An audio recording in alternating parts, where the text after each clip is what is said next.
ఓ రోజు తాత మనవడు కలిసి గాలిపటం ఎగిరేసేందుకు మేడ మీదకి వెళ్ళారు. తాము ఎగరేస్తున్న గాలిపటం బాగా ఎత్తుకు వెళ్ళాక దారం మనవడి చేతికిచ్చి దాన్ని లాగుతూ ఎలా ఎగరనివ్వాలో ఒడుపుగా నేర్పాడు తాత. గాలిలో ఎగురుతున్న పటాన్ని చూస్తూ గెంతులేస్తున్నాడు పిల్లాడు. అది చూసి తాతయ్యకు సంతోషం వేసింది. కాసేపటికి మనవడి మదిలో ఓ ధర్మ సందేహం మెదిలింది. తాత, దారంతో పట్టి ఉంచితేనే గాలిపటం అంతెత్తున ఎగురుతుంది కదా, దాన్ని తెంపేస్తే ఇంకా ఎత్తుకు వెళ్తుందిగా అన్నాడు. ఆ మాటలకి పెద్ద ఆయన తనలో తను నవ్వుకున్నాడు. సరే, నువ్వన్నట్లే చేద్దాం అని బదులిచ్చాడు. ఇద్దరూ కలిసి దారాన్ని తెంపేశారు. ఇంకేముంది, గాలిపటం ఇంకా ఎత్తుకి ఎగిరిపోయింది. పిల్లాడు కేరింతలు కొట్టాడు. కొద్ది నిమిషాల్లోనే గాలిపటం దారి తప్పి గాలికి అటు ఇటు ఇటు అటు ఊగిపోతూ దూరంగా ఎక్కడో పడిపోయింది. అయ్యో, ఇదేంటి తాతయ్య అలా పడిపోయింది అంటూ మనవడు బిక్కమొహం వేసి తాత వైపు చూశాడు. అప్పుడు తాత మనవడిని దగ్గరికి తీసుకుని, దారం ఉండేది గాలిపటం ఎగిరిపోకుండా పట్టి ఉంచేందుకు మాత్రమే కాదురా, గాలి ఎక్కువైనా తక్కువైనా తట్టుకుని నిలబడేలా చేస్తుంది.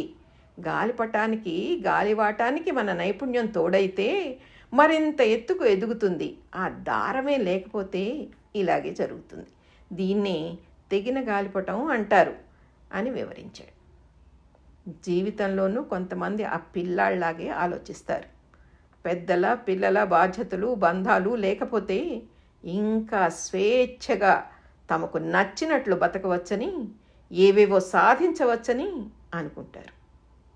వాటి కారణంగానే ఏమీ చేయలేకపోతున్నామని అసంతృప్తి పెంచుకుంటారు. నిజానికి విడదీయలేని ఆ కుటుంబ బంధమే గాలిపటానికి దారంలా ఉండి మనల్ని నడిపిస్తుంది. కింద పడకుండా లేచి నిలబడే నిబ్బరాన్నిస్తుంది. అమ్మ, నాన్నలు, భార్య, భర్త, బిడ్డలు, స్నేహితులు, బంధువులు, ఈ బంధాలన్నీ ప్రేమ, అనురాగం, స్నేహం అనే కనిపించని దారాల్లా పలు కోణాల నుంచి మనల్ని పట్టి ఉంచుతున్నాయి.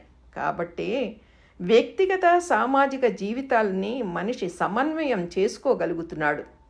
కష్ట సుఖాలను పంచుకుంటూ అనుబంధాలను ఆస్వాదిస్తున్నాడు. తెగిన గాలిపటానికి లభించేది స్వేచ్ఛ కాదు, పతనం. ఒంటరైన మనిషి అంతే.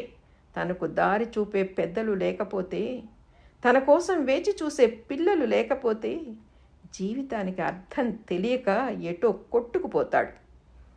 అలాంటి ఒంటరి జీవితం మామూలు మనుషులకి సాధ్యం కాదు.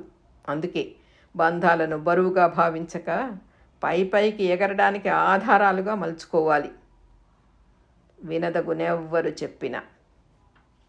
శ్రీ ర్యాలీ హేమంత్ కుమార్ గారి సందేశం ఇప్పటి కాలానికి కావలసిన సందేశం కదా.